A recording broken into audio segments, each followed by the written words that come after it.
मतलब अब मुझे भी जंगल एडवेंचर करना पड़ेगा। जंगल नहीं मिस्टर, नेचर वाला लग्जरी रूम। पापा एक बात बोलूं, अगर यहाँ इतनी गर्मी है और गुफा में इतनी ठंडक है तो हम वहीं रह लेते हैं ना? क्या मतलब सच में गुफा में रहना है? गुफा में रहेंगे, वहाँ ठंडक है, पानी है, जगह भी बड़ी है, और यहाँ घर में तो गर्मी से सबका हाल खराब हो रहा है। भाभी की बात गलत भी नहीं है, मैं तो अभी से पिघल रही हूँ, लेकिन बेटा लोग उस जगह को अच्छा नहीं मानते। मम्मी लोग बिना देखे बहुत कुछ बोलते हैं। हम सब साथ रहेंगे ना, ऊपर से मैं उस जगह को अच्छा बना दूंगी। तुम ऐसे बोल रही हो जैसे गुफा नहीं नया फ्लैट लेने जा रहे हैं। फ्लैट से अच्छा होगा, वहाँ नेचुरल एसी होगा। कुछ बोलिए पापा। अरे बेटा, अगर इतनी गर्मी लग रही है तो जरूरी थोड़े है पूरे 2 महीने यहीं रहे। चाहो तो वापस शहर चल सकते हैं। नहीं पापा, अब आए हैं तो पूरे 2 महीने यहीं रहेंगे, बस रहने का तरीका थोड़ा बदलना होगा। अगर सब साथ रहेंगे और संभल कर रहेंगे तो कोशिश कर सकते हैं। बस फिर क्या था, अगले ही पल घर का माहौल बदल गया। डर आधा था और एक्साइटमेंट दोगुनी। सुबह सुबह पूरा घर ऐसे तैयारी करने लगा जैसे कहीं लंबी पिकनिक पर जा रहा हो। पीहू कभी बर्तन बांधती, कभी चादरें। उसने एक बड़ा टोकरी निकाली और उसमें मसाले, आटा, दाल और सब्जियां रखने लगी। अरे तुम तो इतनी तैयारी कर रहे हो जैसे सारी जिंदगी वहीं रहने जा रही हो। रहने ही तो जा रहे हैं मिस्टर। गुफा में पहली ठंडी रसोई भी बनेगी, सब्जियों के बीज। ये सच में गुफा में खेती भी करेंगी?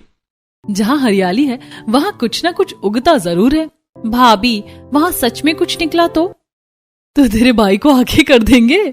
वाह, मतलब भूत आया तो सबसे पहले मैं? भाई डर मत, मेरी भाभी है ना, वो भूत को भी काम पर लगा देंगी। अदिति की बात सुनकर सब हंस पड़े, यहाँ तक कि अंकुश भी मुस्कुरा दिया।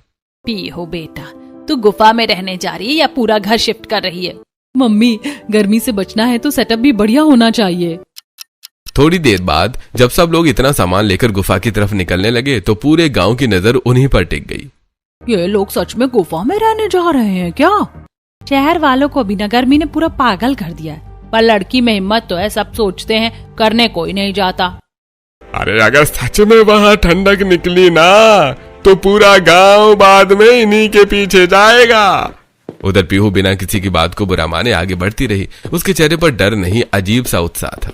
जो लोग नई चीज से डरते हैं ना, वो पहले हंसते ही हैं। और अगर गुफा में भूत मिला तो तो उसे भी बोल दूंगी, इतनी गर्मी में डराने से पहले पंखा जल दे। उसकी बात सुनकर सब हंस पड़े और इसी हंसी मजाक के बीच पूरा परिवार पहाड़ी की तरफ बढ़ने लगा। जैसे जैसे परिवार पहाड़ी के पास पहुंचा, गर्म हवा धीरे धीरे ठंडी होने लगी। सूखी जमीन की जगह हरियाली दिखाई देने लगी। बड़े बड़े पेड़ों की छांव और ठंडी हवा ने सबको हैरान कर दिया। भाभी, आते टाइम सब लोग ऐसी बातें बोल रहे थे कि मेरा तो अभी भी डर नहीं जा रहा।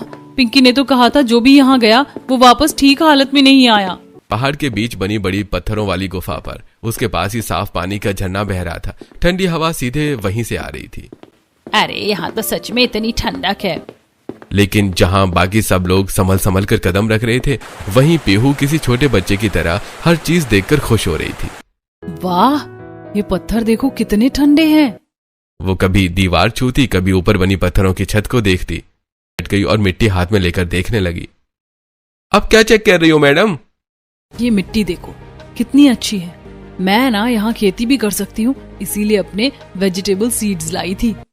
भाभी, यहाँ लोग डर के मारे कांप रहे हैं और आप खेती प्लान कर रही हो। अरे डरने से अच्छा टमाटर उगा लो। ठीक है भाभी, मान लिया जगह अच्छी है, लेकिन यहाँ रहेंगे कैसे? हाँ मैडम, होटल की बुकिंग तो दिख नहीं रही। जब मैं आप सबको यहाँ तक लेकर आ सकती हूँ तो जुगाड़ भी कर लूंगी। बस एक शर्त है, यहाँ सबको मेरी टीम बनना पड़ेगा, सबको काम करना पड़ेगा। मैं तो पहले ही बता रही हूँ, मैं सिर्फ सुपरविजन दूंगी।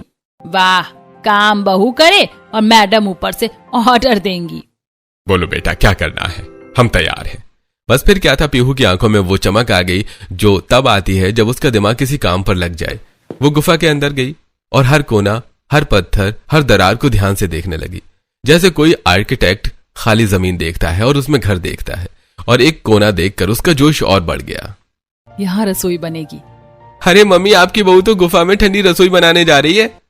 उड़ा लो मजाक प्रेम, लेकिन जब रसोई बनकर तैयार होगी ना, तब तुम वही करोगे जो हर बार करते हो। पहले मुंह बनाओ, फिर खाओ, फिर कहो वाह यार।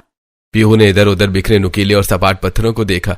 उसने बिना देर किए जमीन से भारी पत्थरों को उठाना और सलीके से जमाना शुरू किया। बीच में हवा के आने जाने का रास्ता छोड़ा और देखते ही देखते बिना ईंट या सीमेंट के पत्थरों का एक बेहतरीन देसी चूल्हा तैयार हो गया। लीजिए मम्मी, हमारा स्नो किचन तैयार है। अब इस चूल्हे से आग तो निकलेगी, पर दीवारों की ठंडक चेहरे पर पसीना नहीं आने देगी। अरे वाह पीहू बेटा, तूने तो पत्थरों को भी काम पर लगा दिया। ये तो बिल्कुल शहर के मॉडर्न किचन जैसा प्लेटफॉर्म बन गया। पत्थरों का चूल्हा तो ठीक है, पर धुआं? पीहू एक पीवीसी पाइप की तरफ इशारा करते हुए कहा। देखिए, ये पीवीसी पाइप प्रेम जो मैं अपने साथ लेकर आई थी।